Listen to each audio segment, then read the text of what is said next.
असतील, सगळेच electric vehicle आपण घेतलेले आहेत. आपण या ठिकाणी जनतेला एवढंच सांगू इच्छितो की जरी उमेदवार असतील, आपले नगरसेवक असतील, हे शेवटी जनतेचे सेवकच आहेत.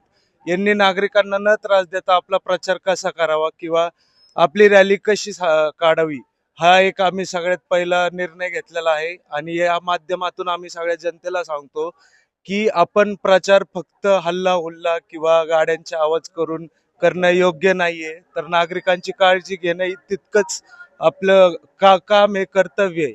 एवढंच मी सांगू इच्छितो. किती नंबरचं बटन असणार आहे आपल्या उमेदवारांचं आणि कुठलं चिन्ह असणार आहे आणि कधी मतदान आहे?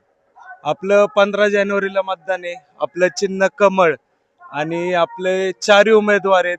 खंडू सतीश लोंढे अ गटातनं, शुभांगी किरण होले ब गटातनं, परत पायल विराज तुपे आणि प्रशांत मामा तुपे असे आपले 4 उमेदवार आहेत. चारही उमेदवारी या ठिकाणी वेशभूषा आहे, नथ आहे, एक छानपैकी त्यांनी फेटा देखील घातलेला आहे, चंद्राची कोर आहे. आणि ताई काय सांगाल, सगळे या ठिकाणी साज घालून आपण निवडणुकीस प्रचारात उतरलात?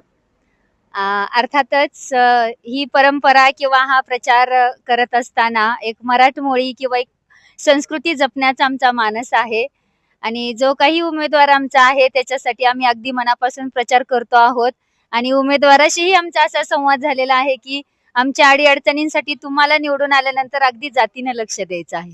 काय कसं वाटतंय, एकंदरीत वातावरण काय झालं? खूप छान वाटतंय. अगदी आमच्यासाठी गेले 15 दिवस झाले जणू काही दिवाळीच आहे असं एक ताईंचा चेहरा आपण जर बघितला तर नो टेन्शन, फक्त लीड मोजा या ठिकाणी, अशी परिस्थिती या ठिकाणी झाली आहे.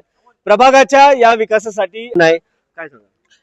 ही पर्यावरण पूरक रॅली आहे आणि पक्ष महत्वाचा आहेच आहे, पण पक्षाच्या बरोबरीने राष्ट्र राज्य हे अत्यंत महत्वाचं आहे. ही ई रॅली जी काढलेली आहे त्यातून एक आपल्याला सुप्त असा संदेश द्यायचा आहे की पक्ष आणि त्याची कार्य चालत राहतात, पण मानवता हा एक महत्वाचा मूलभूत घटक आहे आणि माणसांचं आरोग्य देखील हा मूलभूत घटक आहे. आपण पाहत असाल इतर प्रभागांमध्ये आणि इतर ठिकाणी कशा पद्धतीने रॅली चालतीये, पण आपण इथे एक वेगळ्या पद्धतीचा संदेश देऊ पाहतोय. आपण पाहिलं असेल की या रॅलीमध्ये उमेदवार पण हजर नाहीयेत. हा रॅलीतून हा मानवतेचा आणि एक पर्यावरणपूरक संदेश देण्याचा आपण प्रयत्न करतो. बीजेपीने म्हणजे ही निवडणूक जनतेने आता कुठेतरी हातात घेतलेली या ठिकाणी दिसत आहेत.